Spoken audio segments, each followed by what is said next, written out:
Përshëndetje miq, sërish me ju me recetën e radhës, sot do ju prezantoj Ferrero Rocher tort në kushte shtëpie.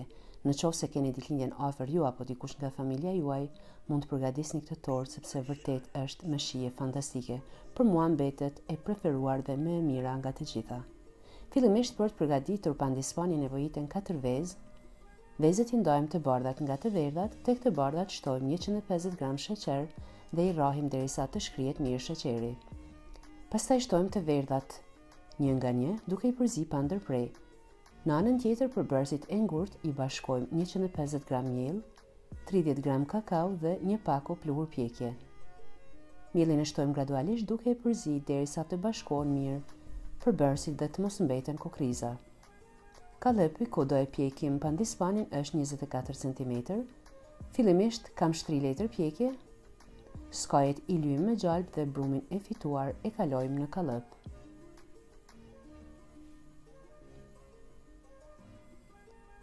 Pjekja bëhet në temperaturë 180 gradë për 35 deri në 40 minuta pa e hapur furrën fare.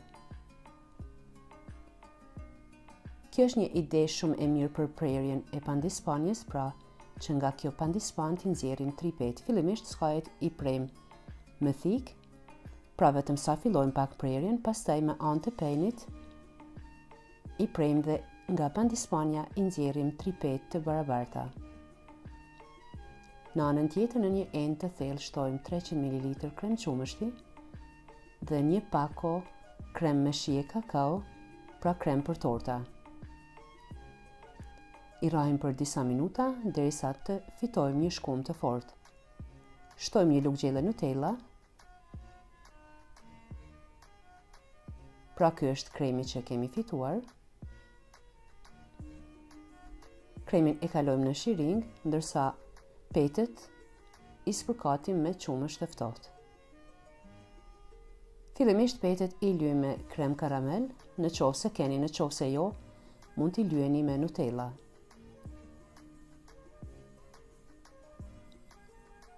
Pastaj me anë të shiringës e hedhim kremin e përgatitur me shije çokollate. E shtrim në këtë mënyrë.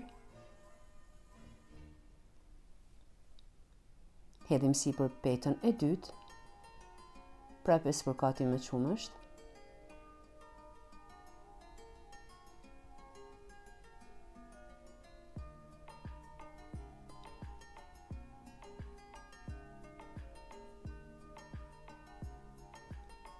Nga kremi kemi ndarë një pjesë jo shumë të madhe për ta lyer tortën anash, sipër nuk kemi nevojë.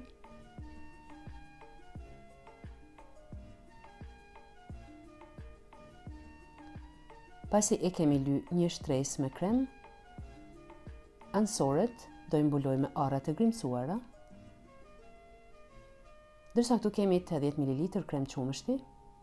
Kemi 100 gram çokollatë, 50 gram çokollatë të zezë dhe 50 gram çokollatë qumshti. Pasi kremi është ngrohur, e kalojmë çokollatën. Sa është kremi i ngrohtë, shkrihet edhe çokolata. Tek çokolata mund të shtoni arra të bluara. Çokolatën e kalojmë sipër tortës. E lëm të ftohet dhe është e gatshme për t'u shërbyer. Pra kjo ishte Ferrero Rocher tort e përgatitur në kushte shtëpie. Uroj të jetë edhe pëlqyeshme për ju.